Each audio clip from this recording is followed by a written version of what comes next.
Hello everyone, welcome to exam B. दोस्तों, मेरा नाम है Kailash Tiwari, ex Union Bank of India. दोस्तों, अपनी आज की इस वीडियो में हम डिस्कस करेंगे स्कीम को और प्रधानमंत्री फसल बीमा योजना। क्वेश्चंस हमने एक सेट पहले कर चुके हैं एआरडी स्कीम्स का, जो आपने देखा होगा। हमने टॉप 50 क्वेश्चंस किए थे और कुछ स्कीम्स डिस्कस करने के बाद हम दूसरा सेट करेंगे। और उसमें क्योंकि काफी स्टूडेंट्स की रिक्वेस्ट थी कि सर अब कुछ स्कीम्स को पहले डिस्कस कर लीजिए, तो आज हम जो स्कीम डिस्कस करने वाले हैं वो स्कीम है प्रधानमंत्री फसल बीमा योजना। प्रधानमंत्री फसल बीमा योजना एक इंपॉर्टेंट स्कीम है, इंश्योरेंस सेक्टर की स्कीम है और सबसे इंपॉर्टेंट चीज है कि ये एग्रीकल्चर के लिए है।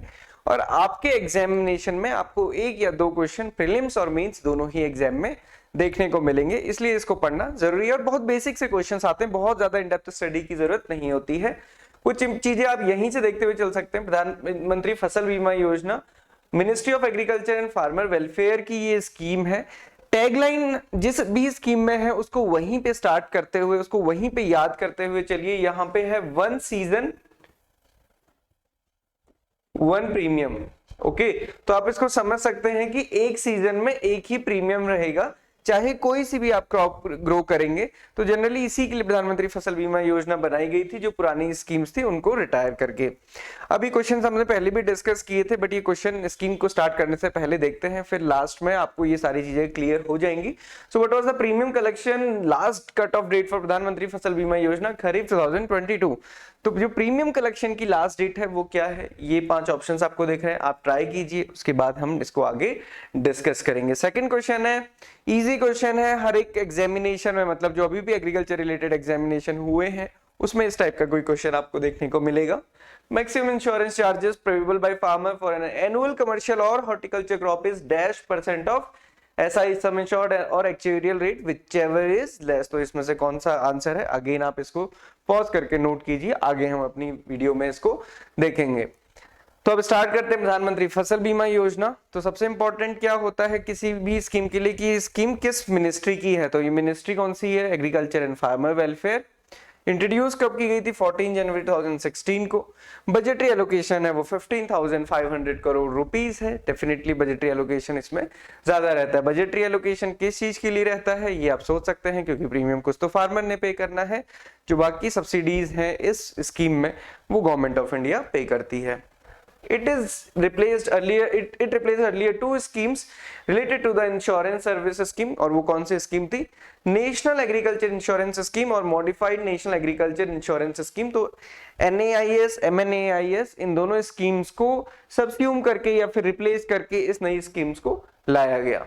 ऑब्जेक्टिव्स देखते हैं। Providing financial support to farmers, this is very very very important, क्योंकि आप ये समझिए कि किसी फार्मर ने, मान लीजिए अभी के टाइम की बात करें तो उसने जून और जुलाई के मंथ में अपनी कॉस्ट ऑफ प्रोडक्शन लगा के क्रॉप ग्रो करना शुरू किया, सीड खरीदे, फर्टिलाइजर्स खरीदे और सारी मेहनत उसमें लगाई। और मान लीजिए किसी भी अनफोर्स सीजन के कारण जो उसकी क्रॉप का उसको दाम मिलना था सितंबर अक्टूबर में, वो नहीं मिला क्योंकि क्रॉप लॉस हो गई। तो वो इतना बड़ा फाइनेंशियल लॉस कैसे झेलेगा? और उस वजह से क्या होता है, फार्मर डेट में आ जाते हैं, क्योंकि और वो भी कहां से, local money lender.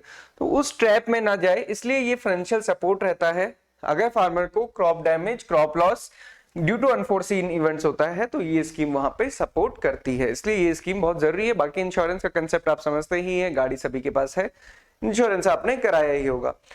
Stabilizing the income of farmer to ensure their continuance in farming. तो ये भी इंपॉर्टेंट है, उनकी इनकम को स्टेबलाइज करना, चाहे लॉस हो या फिर अगर फार्मर कुछ नया ट्राई करना चाहे तो उसको रिस्क बियरिंग एबिलिटी को इंक्रीज करना, सो दैट कि उनका कंटिन्यूएशन फार्मिंग में रहे। Okay, then encourage farmer to adopt the innovative and modern agriculture practices। क्योंकि होता क्या है, जनरली फार्मर जो करते आ रहे हैं उस पर ही भरोसा करते हैं और उसमें उनको रिस्क कम होता है।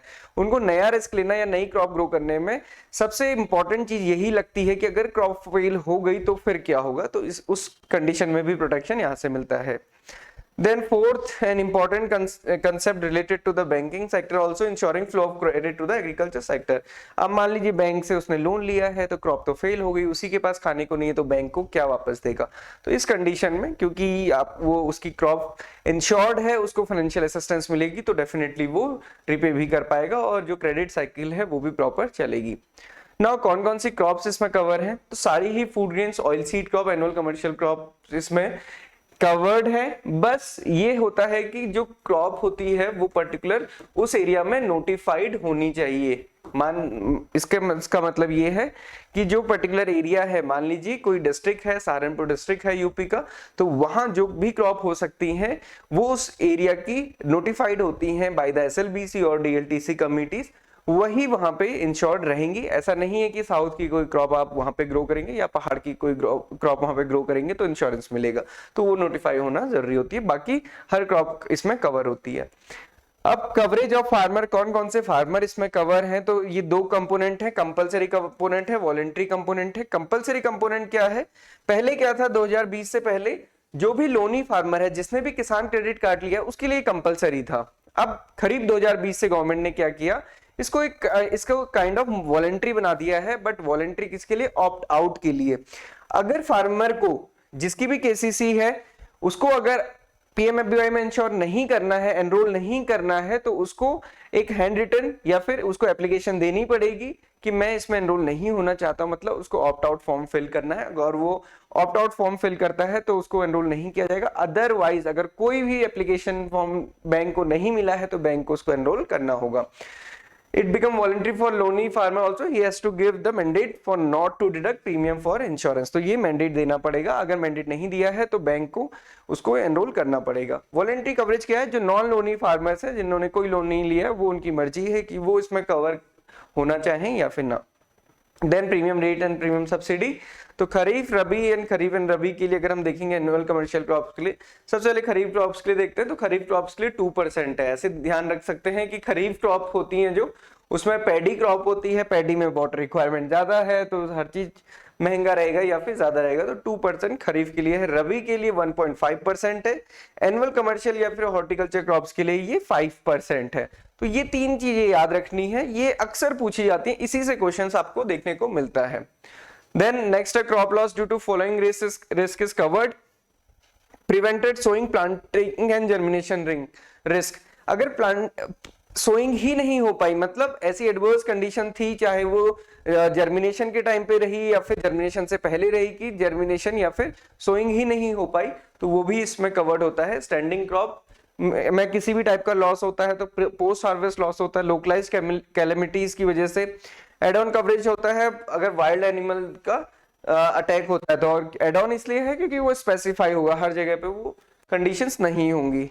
एक्सक्लूजन क्या है ये थोड़ा सा ध्यान रखिएगा, ये क्वेश्चन पूछा जाता है। Losses due to war and nuclear risk, intentional damage and other preventable risk. Intentional damage क्या होता है कि मान लीजिए किसी ने जबरदस्ती आग लगा दी क्रॉप को, तो फिर वो उसमें कवर्ड नहीं होगा, क्योंकि वो जो लॉस है वो एक बड़े एरिया में होना चाहिए, मतलब एक विलेज लेवल पे वो लॉस होना चाहिए, कॉमन होना चाहिए सबके लिए, क्योंकि अदरवाइज पता नहीं चलेगा, फार्मर हार्वेस्ट करके आग जला दे और उसके बाद कह दे कि क्रॉप लॉस हुआ है, तो ऐसा इंडिविजुअल लॉस कवर इसमें नहीं होगा। ओके, तो अब इसको फाइनली समराइज कर लेते हैं।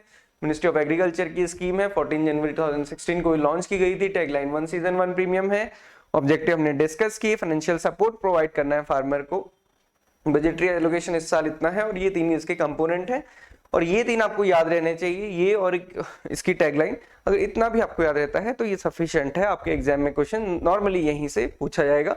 कुछ क्वेश्चंस पूछे जा सकते हैं कि लॉस कहां से होता है या फिर लॉस के कंडीशन में क्या चीजें होती हैं, वो आप डिटेल में थोड़ा सा इसको पढ़ सकते हैं। Otherwise this is sufficient for the PMFBY. बाकी इसकी डिटेलिंग अगर आप चाहिए तो आपको वेबसाइट में ही सारी चीजें मिल जाएंगी, आप क्वेश्चंस अटेम्प्ट कर सकते हैं। और इसके बाद अभी हम कुछ ही दिनों में एआरडी स्कीम्स के जो 50 क्वेश्चंस के रिमेनिंग पार्ट बचा है उसको हम कवर करेंगे, तो आप वो वीडियो भी जरूर देखें। So this is all about today. Thank you for watching this video and have a good day ahead.